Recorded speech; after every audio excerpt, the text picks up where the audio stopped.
Hello everyone, I am Renu Barman. Welcome to my channel. जैसा कि हम यूजीसी नेट की प्रिपरेशन कर रहे हैं, यूजीसी नेट से रिलेटेड जो हम टॉपिक डेली लेकर आते हैं वो आप लोगों के लिए ऐसा क्रक्स है कि आप अगर उन वीडियोस को देखते हैं तो आपकी इस टॉपिक से रिलेटेड प्रिपरेशन तो 100% होने वाली है। ये मेरा आप लोगों से दावा है, क्योंकि जो क्रक्स मैंने इस वीडियो में प्रोवाइड कराया है, जो क्रक्स मैं हर वीडियो में आपको प्रोवाइड कराती हूँ, वो ऐसा क्रक्स होता है कि इसको देखने के बाद आपको अपनी बुक्स को एक बार जस्ट देखने से ही वो टॉपिक आपको क्लियर होने वाला है। चलिए लेट्स स्टार्ट। जो कल हमने टॉपिक स्टार्ट किया था रेजिडेंशियल स्टेटस, आज की वीडियो उससे ही रिलेटेड है। रेजिडेंशियल स्टेटस को तो हमने यहाँ पे पढ़ा है मैडम, कौन हमारे इंडिया का रेजिडेंट है जिसको यहाँ पे उसकी टोटल इनकम है वो इंडिया में टैक्सेबल होने वाली है।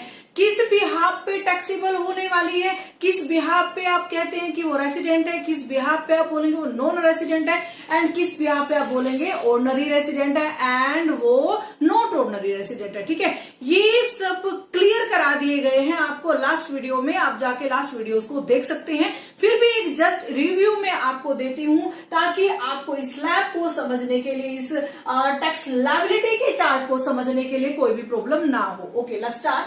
इनकम टैक्स जो रेजिडेंशियल स्टेटस है, कौन है हमारे रेसिडेंट, हम उसके बारे में बात करें। मैडम रेसिडेंट देखो कौन है, हमने यहाँ पे बात करी रेजिडेंशियल स्टेटस ऑफ इंडिविजुअल। अब इंडिया का रेजिडेंशियल जो इंडिविजुअल है उसका रेजिडेंशियल स्टेटस क्या है। देखो अगर वो रेसिडेंट है या ऑर्डिनरी रेसिडेंट है, वो रेसिडेंट है या ऑर्डिनरी रेसिडेंट है, इस केस में उसको क्या करना है मैडम, उसको ना यहाँ पे कंडीशंस फुलफिल करने। मैडम कौन सी कंडीशंस फुलफिल करनी है, जो कंडीशन हमने कल यहाँ पे बात करी। कौन सी कंडीशन थी मैडम, यहाँ पे आपने इतनी इंपॉर्टेंट कंडीशंस बताई थी जो किसी इंडियन को या फिर किसी आउटसाइडर को रेसिडेंट बनने के लिए जरूरी है। कौन थी वो कंडीशन मैडम, पहली कंडीशन थी वो इंडिया में 182 डेज या फिर उससे ज्यादा प्रीवियस ईयर में रहना चाहिए। यस बेटा। मैडम दूसरी कंडीशन थी कि वो इंडिया में कम से कम 60 डेज और मोर ड्यूरिंग द प्रीवियस ईयर वो रहना चाहिए, और 365 डेज या फिर उससे ज्यादा वो लास्ट 4 प्रीसीडिंग ईयर्स में रहना यहाँ पे जरूरी है। ये तो कंडीशंस हो गई ऐसी जिनको सेटिस्फाई करना एक रेसिडेंट के लिए बहुत ही जरूरी है। अगर वो रेसिडेंट का दर्जा लेना चाहता है, इट मींस उसको ये जो कंडीशंस यहाँ पे 1 और 2 कंडीशन आपको बताई है वो इसको यहाँ पे फुलफिल करनी पड़ेगी ही पड़ेगी। मैडम ठीक है, ये तो आपने बता दिया। अब हमें ये बता दीजिए, आपने एक चीज और बताई थी कि एक रेसिडेंट को ordinary resident and not ordinary resident कैसे डिसाइड करेंगे, उसके रिगार्डिंग भी आपने यहाँ पे बताया था। हमने बोला था कि अगर वो ये 2 कंडीशन में से एक कंडीशन को फुलफिल करता है, अगर कोई रेसिडेंट एक कंडीशन में से, अगर कोई इंडिविजुअल एक कंडीशन में से 2 कंडीशन में से एक कंडीशन को फुलफिल करता है, या तो फर्स्ट वाली कंडीशन 182 डेज वाली, या फिर वो सेकंड कंडीशन जो 60 डेज या फिर 365 days for preceding year, for during year, ठीक है, वो फुलफिल करता है, उन दोनों में से एक कंडीशन को फुलफिल करता है, तो उसको जो एडिशनल कंडीशंस है वो यहाँ पे फुलफिल करनी पड़ेंगी ही पड़ेंगी, तभी वो यहाँ पे इंडिविजुअल रेसिडेंट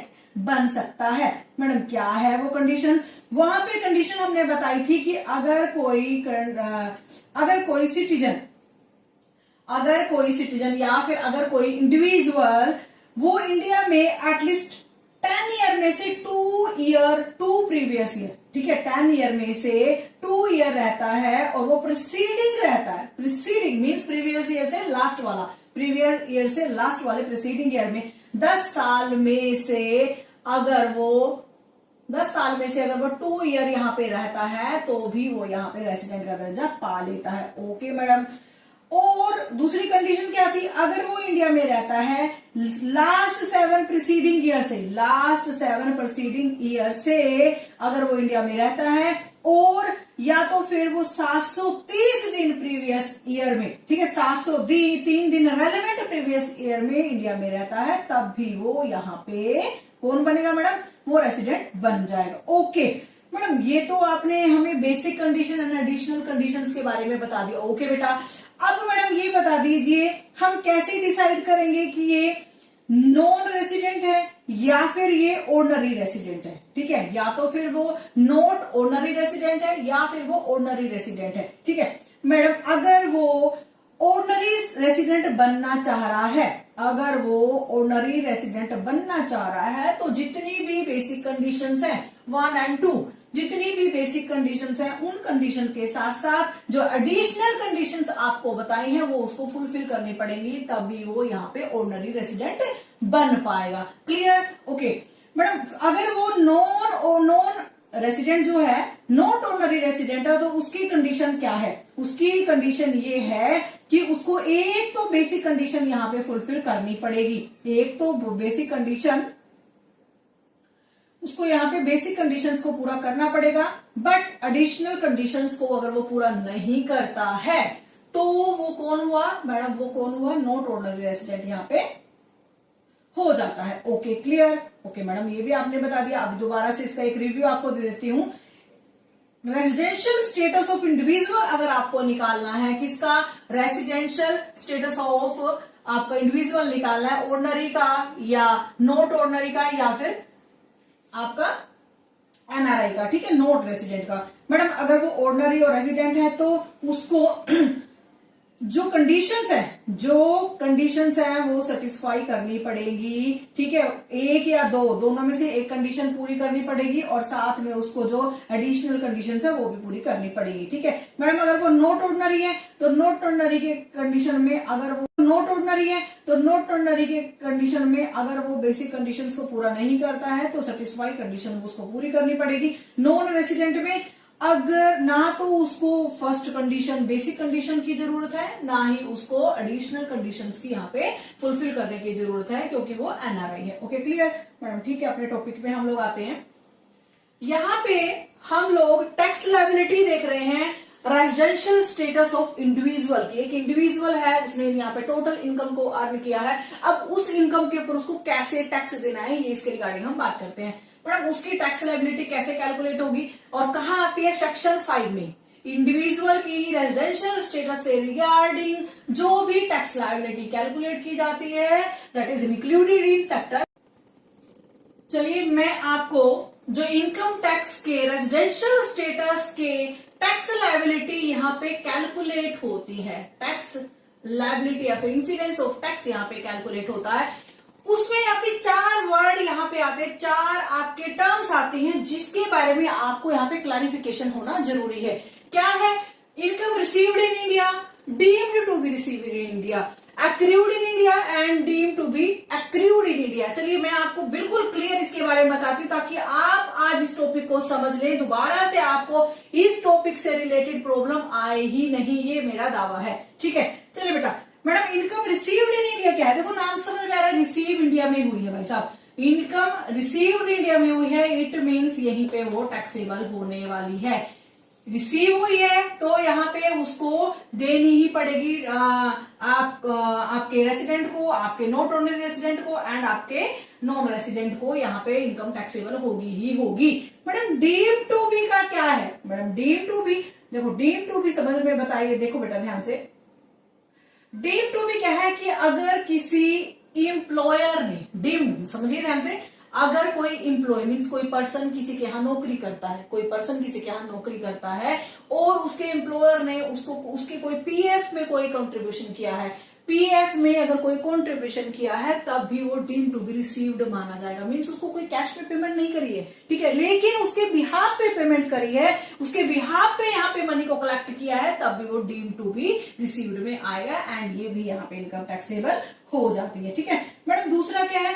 अगर कोई उसका यहाँ पे टीडीएस कटा है, अगर कोई टीडीएस कटा है उसको भी डीम टू बी रिसीव्ड माना जाएगा। एंड अगर कोई उसको डीम्ड प्रॉफिट मिला है, डीम्ड प्रॉफिट मिला है, ठीक है, मान लीजिए एक्चुअल में रिसीव नहीं है लेकिन प्रॉफिट तो हुआ है, ठीक है, तब भी किस तरीके से मैं आपको बताऊं, देखो बेटा, कोई एम्प्लॉयर है, अपने एम्प्लॉय को बोलता है जाइए आप 10 दिन का टूर करके आइए, उसका जो खर्चा पानी जो भी है मैं यहाँ दूंगा, हमारी कंपनी यहाँ पे देगी, डीम टू बी रिसीव्ड माना जाएगा, तब भी उस पर्सन को यहाँ पे टैक्सेबल इनकम होगी ही होगी। ओके मैडम और क्या केस है, अगर कोई उसको अनडिस्क्लोज्ड सोर्स से इनकम मिली है, अनडिस्क्लोज, जिस सोर्स के बारे में उसको नहीं पता, मान लीजिए कोई लॉटरी उसको लग गई है, बाहर से उसको कोई इनकम रिसीव हुई है, ठीक है, तो वो भी उसको डीम टू बी रिसीव्ड में माना जाएगा।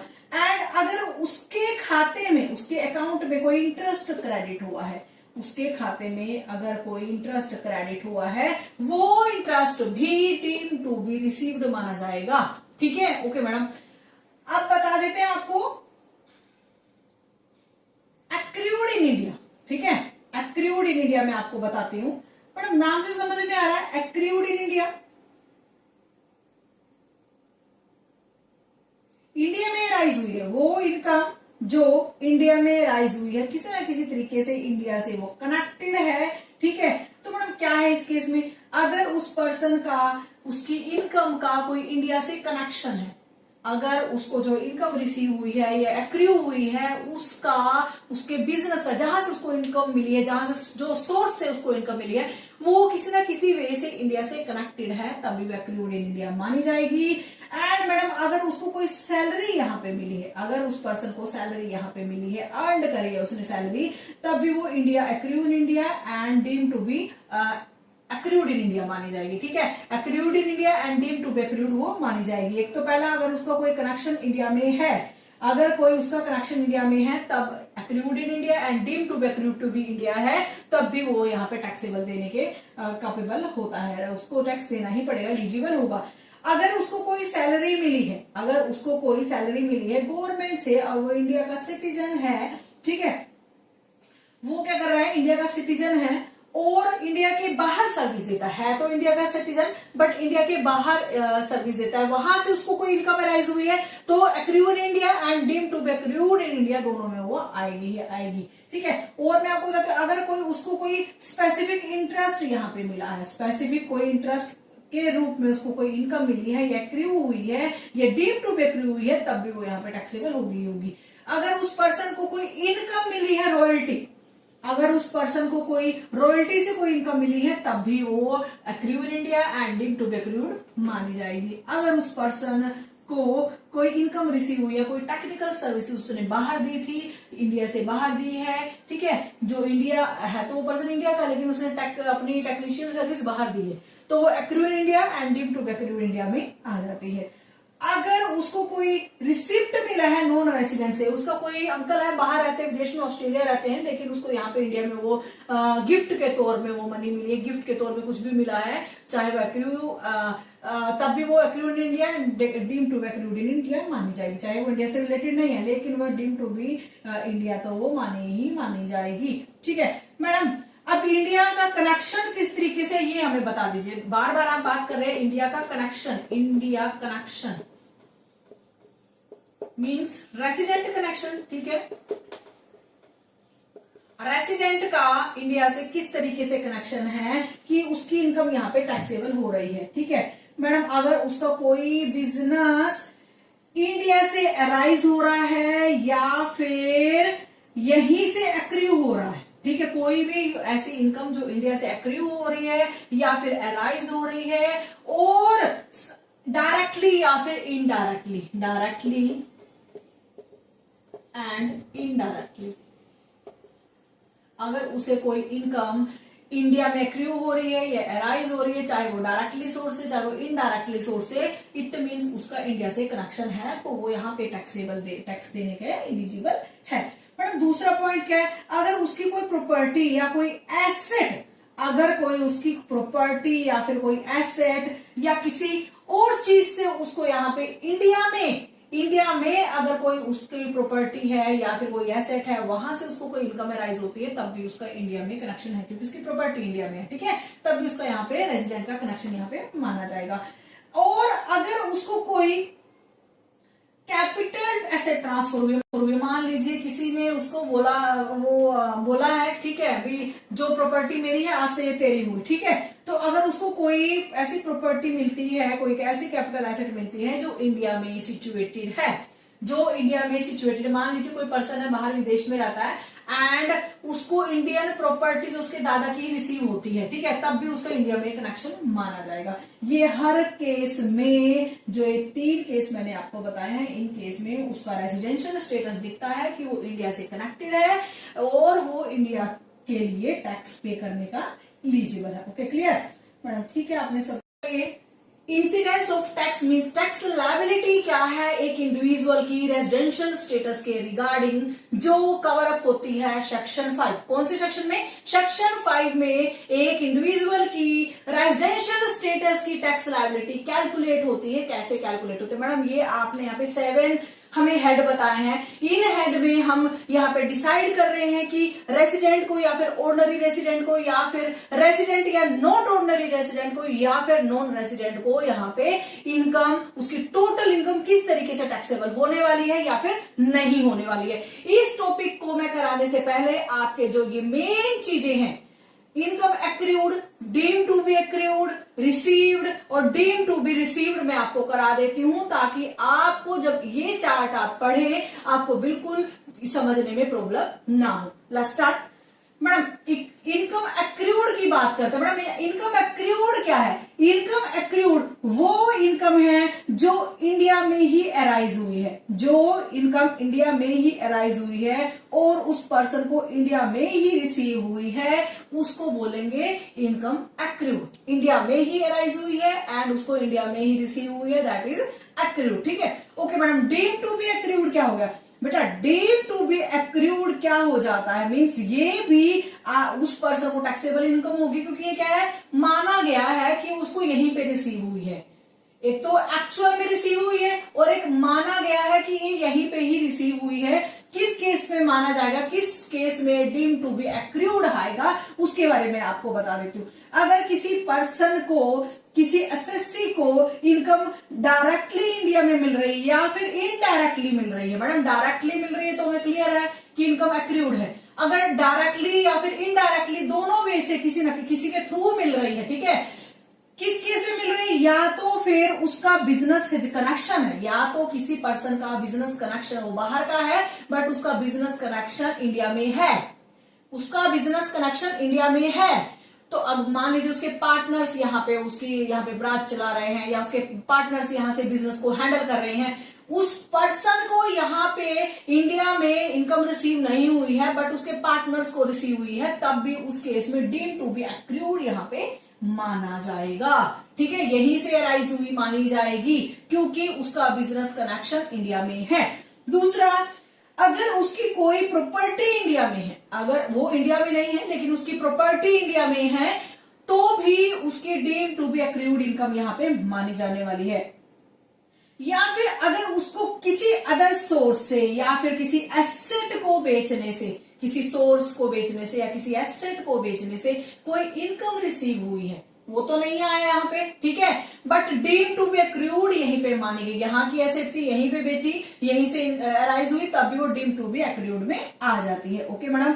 अगर उस पर्सन की कोई कैपिटल एसेट, अगर उस पर्सन को कोई कैपिटल एसेट रिसीव हुई है, ट्रांसफर हुई है जो इंडिया की है, तब भी डीम टू बी एक्रूड मानी जाएगी। मान लीजिए उसके दादा ने उसको प्रॉपर्टी यहाँ पे दे दी है, ठीक है, या फिर उसके किसी फ्रेंड ने या फिर किसी रिलेटिव ने उसको यहाँ पे प्रॉपर्टी दी है, प्रॉपर्टी ट्रांसफर हुई है या फिर उसने यहाँ पे प्रॉपर्टी परचेज करी है, तब भी वो डीम टू बी एक्रूड में आने वाला है। Okay clear madam. रिसीव्ड, देखो रिसीव्ड तो आपको समझ में आ रहा है कि जब इनकम रिसीव होती है, जब इनकम रिसीव होती है, इट मीन्स, जब इनकम रिसीव होती है तो इट मीन्स फाइनली आपको पता चल गया है कि उस पर्सन को यहाँ पे इनकम रिसीव हुई है और वो भी यहाँ पे इंडिया में टैक्सेबल है। ओके मैडम, अब बताइए दीजिए deem to be received, deem to be received भी उसी केस में आएगा। मान लीजिए उस पर्सन को इनकम यहाँ पे रिसीव कैसे हुई है मैडम? मान लीजिए उसका कोई यहाँ पे कोई टैक्सेट सोर्स कटा है, कोई उसका यहाँ पे टैक्सेट सोर्स कटा है, या फिर उसको कोई अनरिकॉर्डेड इन्वेस्टमेंट मिली है। अनरिकॉर्डेड अगर कोई उसको इन्वेस्टमेंट मिली है तब भी वो डीम टू बी रिसीव्ड में माना जाएगा। अगर उसको कोई अनरिकॉर्ड मनी मिली है, अनरिकॉर्ड मनी मिली है तब भी वो यहाँ पे डीम टू बी रिसीव्ड में माना जाएगा। या तो उसको डायरेक्टली मिल रही है या फिर उसके नाम से किसी और के थ्रू मिल रही है, और जिस पर्सन को मिल रही है मीन्स जिस इंडिविजुअल को मिल रही है वो किसी ना किसी तरीके से इंडिया वाले पर्सन से मीन्स इंडिया से कनेक्टेड है, तब भी वो डीम टू बी रिसीव्ड यहाँ पे माना जाएगा। क्लियर? ये चार चीजें थी यहाँ पे, income accrued, deem to be accrued and received and deem to be received. I hope आप लोगों को ये समझ में आ गया होगा। अब आपको इस चीज को समझने में कोई प्रॉब्लम नहीं होगी। मैडम पढ़ते हैं इंसिडेंस ऑफ टैक्स लायबिलिटी।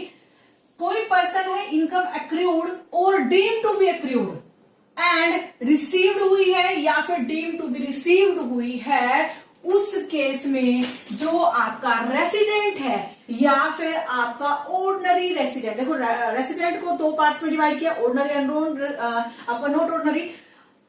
उस रेसिडेंट को, वो ऑर्डिनरी रेसिडेंट है तो वो इनकम यहाँ पे उसको टैक्सेबल होने वाले है। इंडिया में मिली है, इंडिया से अराइज हुई है, इंडिया में अराइज हुई मानी गई है, इंडिया में रिसीव हुई मानी गई है, किसी ना किसी वे से इंडिया से कनेक्टेड है, जहां का वो प्लेस है जहां से वो, तब भी इंडिया का रेसिडेंट माना जाएगा और उसकी यहाँ पे इनकम यहाँ पे टैक्सेबल होगी ही होगी। Okay clear? मैडम दूसरा केस है इनकम, हाँ यहाँ पे ऑर्डिनरी रेसिडेंट को टैक्सेबल होगी, मैडम नॉन ऑर्डिनरी रेसिडेंट को भी टैक्सेबल होगी। नॉट ऑर्डिनरी रेसिडेंट देखो डीम टू बी एक्रूड, वो इंडिया का नहीं है बट कुछ कंडीशंस उसने यहाँ पे रेसिडेंट की फुलफिल करी है, एडिशनल कंडीशंस को फुलफिल किया है, तो वो नॉट ऑर्डिनरी हो गया। उसके लिए भी यहाँ पे ये income accrued, deem to be accrued, received, deem to be received यहाँ पे टैक्सेबल होने वाली है। ओके मैडम, नॉन रेसिडेंट के केस में क्या है, नॉन रेसिडेंट भी इसी में आता है अगर वो नॉन रेसिडेंट है, लेकिन अगर उसका कोई बिजनेस कनेक्शन इंडिया में है और उससे रिलेटेड उसको कोई मनी रिसीव हुई है या कोई इनकम एक्रूड हुई है, तो भी उस पर्सन को यहाँ पे टैक्सेबल इनकम हो जाएगी। Okay clear? फर्स्ट केस में तीनों रेसिडेंट को, चाहे वो ऑर्डिनरी रेसिडेंट है, नॉट ऑर्डिनरी रेसिडेंट है एंड आपका नॉन रेसिडेंट है, उन सबको यहाँ पे इनकम टैक्सेबल होने वाली है। मैडम फिर क्या है, income accrued outside India, income accrued outside India, देखो समझ में आ रहा है, इनकम एक्रू हुई है लेकिन इंडिया से बाहर, आउटसाइड इंडिया, बट रिसीव्ड और deemed to be received in India. India में इनकम अराइज नहीं हुई है, इंडिया से बाहर हुई है, किसी ना किसी तरीके से इंडिया में के बाहर कमाई गई है, बट रिसीव उसको इंडिया में हुई है, बट उसको रिसीव इंडिया में हुई है या फिर उसको deem to be received in India हुई है, तब भी उस केस में आपके ऑर्डिनरी रेसिडेंट को, नॉट ऑर्डिनरी रेसिडेंट को एंड आपके नॉन रेसिडेंट को यहाँ पे वो टोटल इनकम टैक्सेबल हो जाती है। I hope 2 point is clear. Third point is income accrued. Income accrued हुई है and deemed to be accrued हुई है। देखो इनकम यहाँ पे अराइज हुई है, इनकम यहाँ पे उसको accrued हुई है, यहां से कमाई गई है, deemed to be accrued है, but receive outside India. Madam अब बताइए क्या है, अब तो रिसीव इंडिया के बाहर हो रही है, लेकिन बच्चों इनकम कमाई यहाँ पे गई है, कमाई हुई मानी गई है, यहां से अराइज हुई मानी गई है, इंडिया से किसी ना किसी रूप में कनेक्टेड है, तो इट मीन्स तीनों पर्सन यहाँ पे अब हमारे टैक्सेबल इनकम में आ जाते हैं। Okay madam fourth point, income accrued and received outside India. हाँ जी मैडम आप बताइए, income accrued and received outside India, accrued भी बाहर हुई है, रिसीव भी बाहर हुई है, ठीक है, from central of business in India, from control of business of India. Madam income बाहर से अराइज हुई है, रिसीव भी बाहर से हुई है, अब इस केस में क्या उसको टैक्सेबल नहीं होगा? ध्यान से सुनिए बेटा, इनकम बाहर से रिसीव हुई है, बाहर से एक्रूड हुई है, ओके आई नो, बट उसका जो कंट्रोल है, उस बिजनेस का जो कंट्रोल है कहां पे है? इंडिया में। मैडम जब भी वो किसी ना किसी वे से इंडिया में कनेक्टेड होगा तो उसकी इनकम यहाँ पे टैक्सेबल हो जाएगी। कैसे मैडम, किस किस को होगी? देखो ऑर्डिनरी रेसिडेंट को यहाँ पे होगी एंड आपके नॉट ऑर्डिनरी को भी होगी, बट यहाँ पे जो आपका नॉन रेसिडेंट है उसको यहाँ पे कोई भी टैक्स नहीं देना है, क्योंकि अब जो इनकम रिसीव हुई है उसको हो सकता है कि वो इंडिया, हो सकता है कि जिस बिजनेस के लिए वो काम कर रहा है वो इंडिया से कंट्रोल है, बट एम्प्लॉय वो उस कंट्री का है जो जिस कंट्री में उसे यहाँ पे इनकम रिसीव हुई है। Okay madam, clear. Fifth point, income accrued and received, same, income accrued and received outside India, outside India, ठीक है, from a business control, madam, और उसका बिजनेस कंट्रोल भी बाहर है। अब बताइए मैडम क्या होगा। ठीक है बेटा, ध्यान सुनिए, इनकम एक्रूड और रिसीव्ड भी बाहर हुई है, और इंडिया के जो बिजनेस है उसका वो भी सेटअप उसका बाहर है, आउटसाइड इंडिया, इंडिया से कोई कनेक्शन नहीं है। बट इंडिया से कनेक्शन क्यों नहीं है?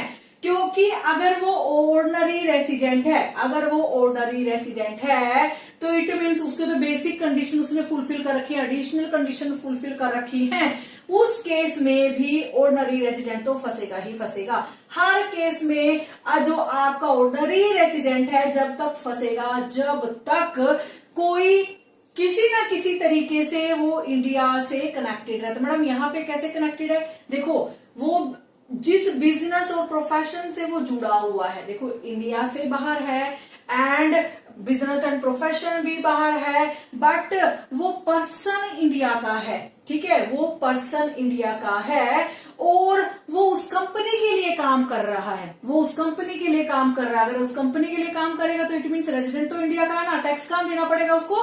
मैडम उसको टैक्स यहाँ पे इंडिया में देना पड़ेगा। एंड नॉट ऑर्डिनरी रेसिडेंट के केस में क्या है? नॉट ऑर्डिनरी रेसिडेंट यहाँ पे बच जाता है। मैडम क्यों बच जाता है? देखो, नोट वो तो इंडिया का है ही नहीं, उसने यहाँ पे बेसिक दोनों कंडीशंस को फुलफिल नहीं किया है, ठीक है, तो वो नॉट ऑर्डिनरी हो गया। नॉट ऑर्डिनरी के केस में ना तो वो इंडिया का है, ना तो वो इंडिया से उसको कोई इनकम रिसीव हुई है, ना तो उसका जो बिजनेस जिसमें काम कर रहा है वो इंडिया से रिलेटेड नहीं है, तो यहाँ पे वो टैक्सेबल नहीं आएगा। एंड नॉन रेसिडेंट तो बिल्कुल फ्री है, क्योंकि इंडिया से कोई लेना देना ही नहीं है, इंडिया से तो कोई लेना देना ही नहीं है, तो इट मीन्स यहाँ पे नॉन रेसिडेंट को कुछ भी यहाँ पे टैक्सेबल होने वाला नहीं है। चलिए 6 पॉइंट करते हैं, income accrued and received outside India. ध्यान सुनना बेटा, पजल नहीं होना है, हर चीज को क्लैरिफाई कर दिया गया है, फिर भी अगर आपको लगता है तो मैं दोबारा से आपको बता दूंगी। Income accrued and received outside India, ठीक है, इन प्रीवियस ईयर, एक्रूड भी बाहर से हुई है, रिसीव भी बाहर हुई है, तो क्या होगा मैडम? एक्रूड जहां से कमाई गई है और जहां पे रिसीव हुई है, बट वो है तो पर्सन ही, जैसे मान लीजिए इंडिया का पर्सन बाहर काम करने के लिए चला जाता है, अब है तो वो इंडिया का ही ना, इंडिया का रेसिडेंट है ना वो, तो काम करने के लिए अगर चला गया है, बाहर से इनकम रिसीव हुई है, बाहर से एक्री हुई है प्रीवियस ईयर में, तो यहाँ पे उसको टैक्सेबल देना ही देना पड़ेगा। बट नॉन रेसिडेंट इस केस में भी आपका नॉन ऑर्डिनरी रेसिडेंट भी यहाँ पे बच जाएगा, एंड एनआरआई तो हमने यहाँ पे छोड़ ही दिया है।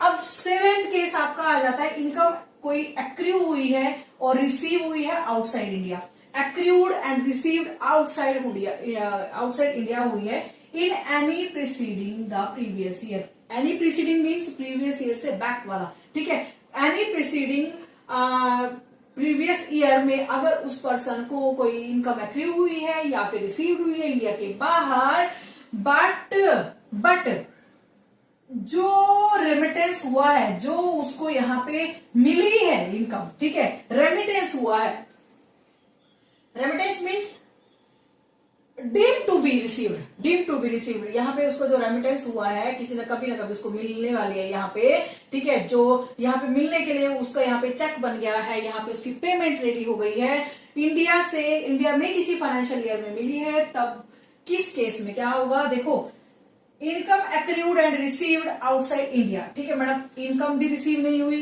एंड एक्रू भी नहीं हुई, किसी भी फाइनेंशियल ईयर में नहीं हुई, बट जो उसका बाद में रेमिटेंस उसका करंट फाइनेंशियल ईयर में मिलता है, बाद में मिलता है मैडम, जिस साल में उसने यहाँ पे इस प्रीवियस ईयर में, इस ईयर में उसने यहाँ पे इनकम कमाई नहीं है, कोई मिली नहीं है, लेकिन आने वाले टाइम में मिल जाती है, आने वाले टाइम में मिल जाती है, तो उस पर्सन के लिए इस करंट ईयर में, इस करंट फाइनेंशियल ईयर में ये वाली जो इनकम है नॉट टैक्सेबल हो जाएगी। मान लीजिए आज की जो मनी है, आज ना तो उसने यहाँ से कमाई है, ना तो एक्री हुई है, ठीक है, और किसी प्रीवियस ईयर में नहीं हुई है, बाद में उसको रेमिटेंस किसी इंडिया में मिलता है, बाद में उसको कोई रेमिटेंस इंडिया में मिलता है किसी फाइनेंशियल ईयर में, तो उसका यहाँ से कोई लेना देना नहीं है, ठीक है, कोई भी लेना देना नहीं है। मान लीजिए मेरे कोई रिलेटिव्स है, मुझे कभी कोई गिफ्ट देते हैं, ठीक है, मैं रहती हूँ इंडिया की, मैं नहीं हूं इंडिया से, मैं बाहर रहती हूँ, लेकिन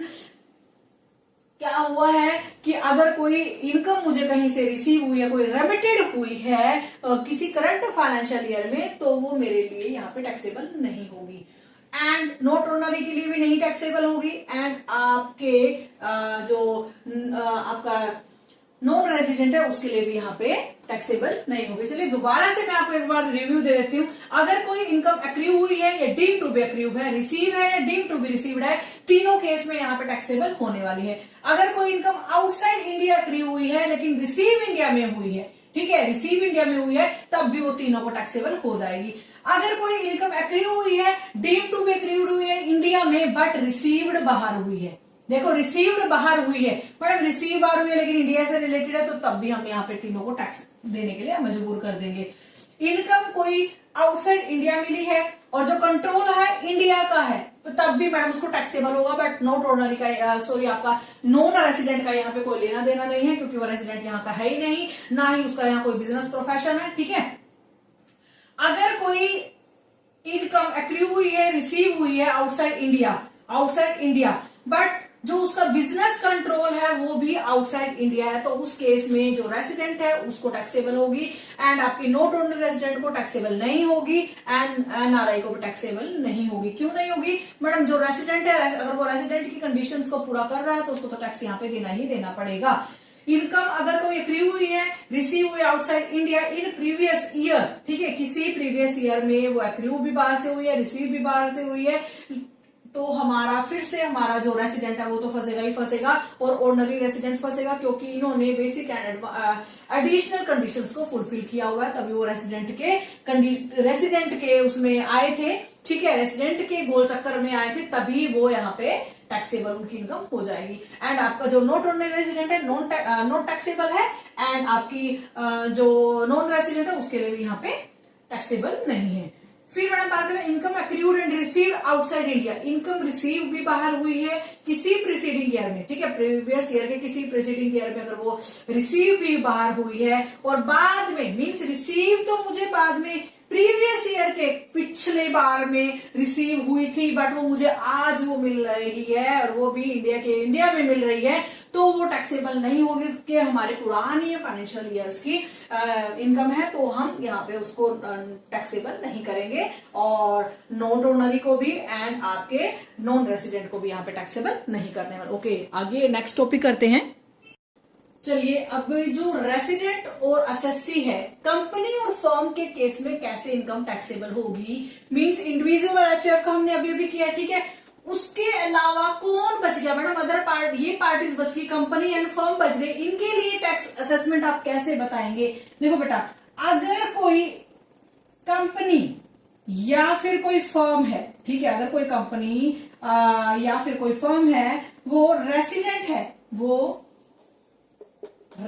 है but not ordinary resident,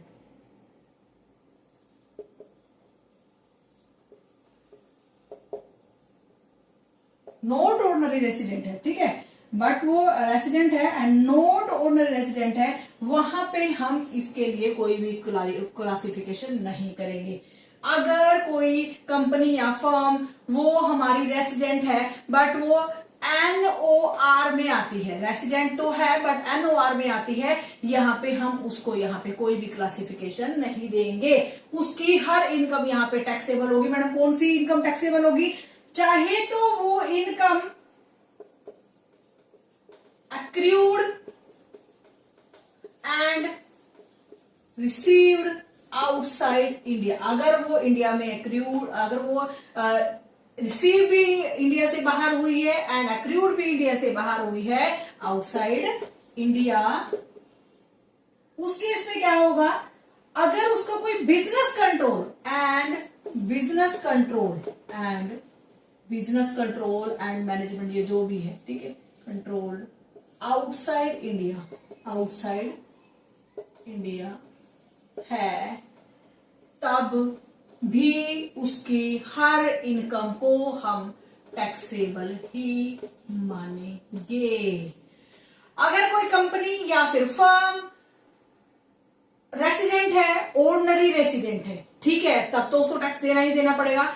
but अगर वो रेसिडेंट है, नॉट ऑर्डिनरी रेसिडेंट है, हमने तो उसको इस कैटेगरी में लिया ही नहीं। हम किसी कंपनी और फर्म को रेसिडेंट एंड एनओआर की means resident and not only resident की फैसिलिटी नहीं देते हैं, यहाँ पे हमने इसको कैंसिल कर दिया। अगर कोई उसकी इनकम एक्रू बाहर हुई है, रिसीव भी बाहर हुई है, बिजनेस कंट्रोल भी बाहर है, तब भी उसकी सारी इनकम को हम यहाँ पे टैक्सेबल मानेंगे ही मानेंगे, क्योंकि वो रजिस्टर्ड अगर इंडिया में है, अगर वो रजिस्टर्ड इंडिया में है, इंडिया में अगर उसकी कोई ब्रांच चल रही है, ठीक है, कंट्रोल बाहर है, लेकिन उसकी कोई ब्रांच यहाँ पे है, तब भी उसको यहाँ पे टैक्स देना ही देना पड़ेगा। ये आप अच्छे से ध्यान से समझ लेना बेटा। इंडिविजुअल और एचयूएफ का हमने अभी अच्छे से करा है, एंड जो आपकी कंपनी और फर्म के ऊपर भी सेम ही केस अप्लाई होता है, बट जो आपका रेसिडेंट और नॉट ऑर्डिनरी रेसिडेंट है, वो केस मैंने आपको बताया है कि अगर वो कंपनी या फर्म रेसिडेंट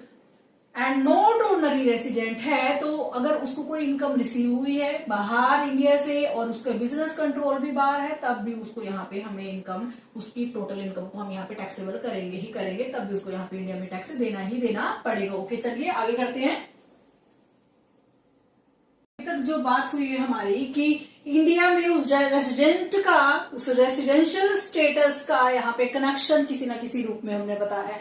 अब वो क्या एक्सेप्शन है, मीन्स उसका कोई भी बिजनेस कनेक्टेड नहीं है, उसका कोई भी बिजनेस कनेक्शन नहीं है, तो इस केस में क्या होगा मैडम, कैसे कौन से एक्सेप्शनल केस हैं जहां पे उसका कोई भी बिजनेस कनेक्शन इंडिया से जॉइंट नहीं है और वो टोटली नॉन रेसिडेंट है। कैसे मैडम, एक कोई न्यूज एजेंसी मान लीजिए कोई बाहर की कंट्री का कोई न्यूज़मैन है, ठीक है, वो इंडिया की न्यूज को कवर करता है, एंड उस न्यूज को बाहर की कंट्री के टीवी पे उसको मॉडिफाई करके, उसको ट्रांसलेट करके, उसकी लैंग्वेज को चेंज करके बाहर दिखाते हैं, तब भी उसका यहाँ पे इंडिया से कोई कनेक्शन नहीं माना जाएगा। Clear madam. अगर कोई ब्रोकर है, बाहर का ब्रोकर है, यहां से कोई डीलिंग करता है, कोई ब्रोकरेज का कोई काम करता है, ठीक है, सेल परचेज से रिलेटेड है, बट उसको यहाँ इससे रिलेटेड कोई कमीशन मिलता है, वो है बाहर का और कमीशन भी बाहर से राइज हो रहा है, तब भी वो इंडिया से कोई भी कनेक्टेड नहीं है, कोई भी उसका बिजनेस कनेक्शन नहीं है। अगर कोई बिजनेस ऑफ माइनिंग है, देखो मान लीजिए कोई, अब क्या करते हैं कि कोई बाहर की कंट्री का कोई पर्सन है, बाहर की कंट्री की कोई जो कंपनी है, बाहर की कंट्री की कोई कंपनी है, कोई बिजनेस है, यहाँ पे वो डायमंड का कोई अनकट, या ठीक है, जो अनकट पीसेस होते हैं या फिर रो डायमंड होता है, उसका सिर्फ डिस्प्ले इंडिया में करता है, तब भी उसका कोई यहाँ पे कनेक्शन नहीं है, यहां से राइज नहीं हुआ है, ठीक है, डायमंड यहां से राइज नहीं हुआ है, उसने सिर्फ बाहर की कंट्री से आया है और उस डायमंड के अनकट पीसेस को, माइनिंग के पीसेस को यहाँ पे उसने सिर्फ डिस्प्ले किया है, तब भी उसका इंडिया से कोई कनेक्शन नहीं माना जाएगा। अगर कोई बाहर की कंपनी इंडिया में गुड्स को परचेज करती है, अगर कोई कंपनी बाहर की कंपनी है, इंडिया में गुड्स को परचेज करती है एंड उनको एक्सपोर्ट कर देती है किसी अदर कंट्रीज में, बाहर की कंट्रीज को, तब भी उसका यहाँ पे कोई भी कनेक्शन नहीं माना जाएगा, ठीक है। और कोई पर्सन है या फिर किसी मूवी की शूटिंग यहाँ पे हो रही है, और वो सिर्फ जस्ट मूवी करने के लिए आए हैं, तब भी मूवी यहाँ पे बना रहे हैं, बट वो दिखाई बाहर के देश में जाएगी, जैसे स्लमडॉग मिलियनेयर हो गया, या फिर ऐसे बहुत सारी मूवीज होती हैं जो शूटिंग इंडिया में करने आते हैं, तो शूटिंग के पर्पज से अगर वो आए हैं, तब भी उनका इंडिया के बिजनेस से कनेक्शन कुछ भी नहीं होगा। मीन्स ये है कि आपको मैं साफ साफ क्लियर बता दूं एक्सेप्शनल केस कैसे बने। इन्होंने रेसिडेंट की या ऑर्डिनरी रेसिडेंट की जो कंडीशंस हमारे यहाँ पे बताई गई है, 182 डेज वाली, 365 डेज 60 वाली एंड 722 डेज वाली, वो जो है ना, वो इन्होंने बिल्कुल भी फुलफिल नहीं करी है। कोई भी बेसिक कंडीशन एंड कोई भी एडिशनल कंडीशन को इन्होंने फुलफिल नहीं किया है, तभी ये लोग एक्सेप्शनल केसेस में माने गए हैं। इट मींस इनका इंडिया के बिजनेस से कोई भी कनेक्शन नहीं है, उनका कोई भी बिजनेस इंडिया से कनेक्टेड नहीं है। ओके, आई होप आप लोगों को ये जो आज की वीडियो अच्छे से क्लैरिफाई हो गई होगी, जो आपके दिमाग में इससे रिलेटेड क्वेश्चंस है वो भी यहाँ पे सॉर्ट आउट हो गए होंगे। तो मिलते हैं नेक्स्ट वीडियो में, एंड प्लीज मेरे चैनल को लाइक सब्सक्राइब जरूर करिएगा। मुझे आप लोगों के सपोर्ट की बहुत जरूरत है, आप लोगों का सपोर्ट ही मुझे थोड़ा थोड़ा आगे बढ़ने के लिए प्रेरित कर रहा है, जिससे मैं आगे अपने पथ पर जा रही हूँ और मैं आप लोगों के लिए नई नई वीडियोस यहाँ पे अपलोड कर रही हूँ। थैंक यू सो मच, मिलते हैं नेक्स्ट वीडियो में।